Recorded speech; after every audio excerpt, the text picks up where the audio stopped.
Le voyage du petit pèlerin, chapitre 16. Nouveaux amis.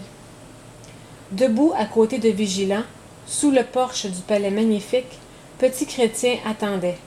Lorsque la porte s'ouvrit, une dame parut sur le seuil.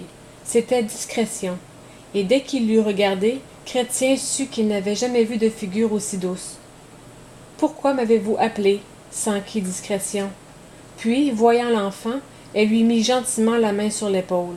« Elle ressemble au portrait de maman, » songea Chrétien. « Je suis sûr que je l'aimerai beaucoup. » Vigilant répondit à sa maîtresse. « Ce garçon veut se rendre à la cité céleste, mais comme il est trop tard pour qu'il continue sa route ce soir, il serait reconnaissant si vous vouliez le recevoir pour la nuit. » Discrétion posa plusieurs questions à Chrétien.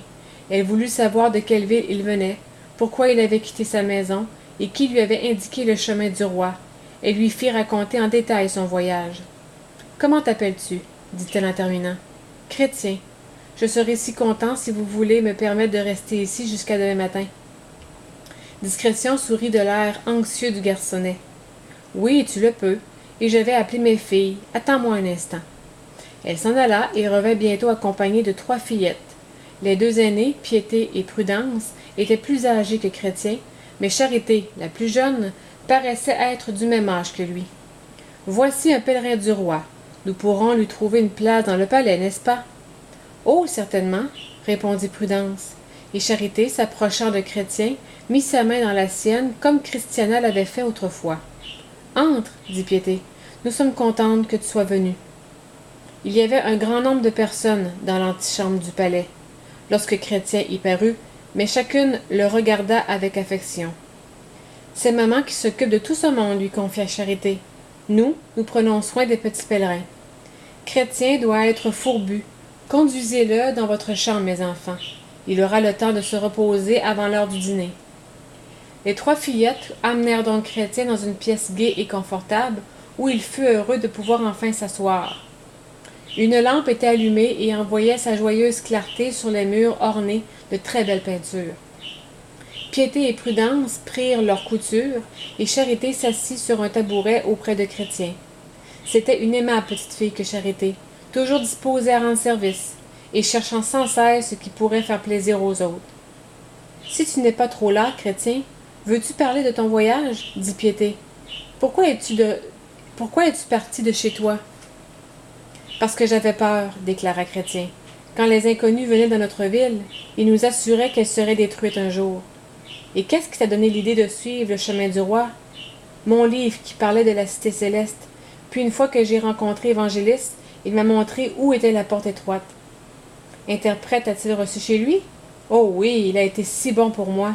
Il m'a montré le tableau du bon berger, et j'ai pu voir un soldat entrer dans le palais. J'aurais voulu rester longtemps chez lui. Et qu'as-tu fait aujourd'hui? Ce matin, j'ai passé devant la croix. Là, mon fardeau s'est détaché, et les êtres brillants m'ont apporté ces vêtements blancs. Ils m'ont aussi donné ce rouleau de la part du roi, et l'un d'eux a mis cette marque sur mon front. Plus tard, j'ai croisé 3 garçons dormant au revers du talus. J'ai essayé de les réveiller, mais ils n'ont pas voulu écouter. Après cela, des loyaux et hypocrites ont sauté par-dessus le mur. Je crois qu'ils ont dû se tromper en arrivant à la colline, car je ne les ai pas revus. « N'est-ce pas que c'est dur de gravir cette colline? » dit Piété. « C'est tellement difficile qu'il me semblait que je n'arriverais jamais au but. Et quand j'ai vu les lions, j'ai eu envie de m'enfuir. Heureusement, Vigilant m'a crié qu'ils étaient enchaînés. » Prudence, à son tour, posa quelques questions au petit pèlerin.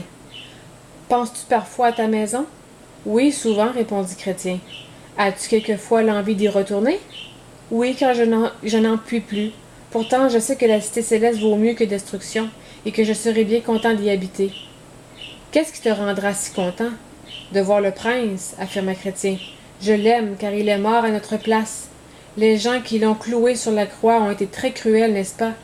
Et puis maman est avec le roi. Elle est partie quand j'étais un bébé, mais je la reconnaîtrai parce que j'ai vu son portrait. »« As-tu aussi des sœurs? » demanda Charité. « Non, mais Christiana jouait souvent avec moi. Si vous saviez comme elle est gentille, pourquoi donc ne l'as-tu pas emmenée? » Elle ne voulait pas croire ce que disaient les inconnus.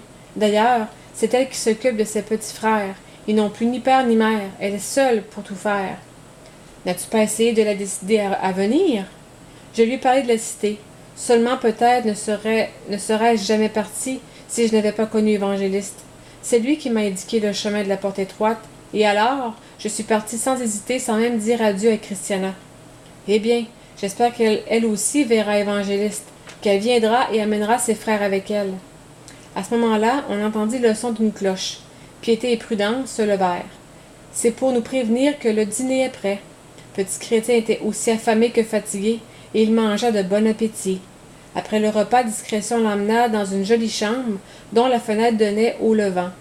Le petit pèlerin y dormit profondément jusqu'à ce que les premiers rayons du soleil vinssent doucement l'éveiller.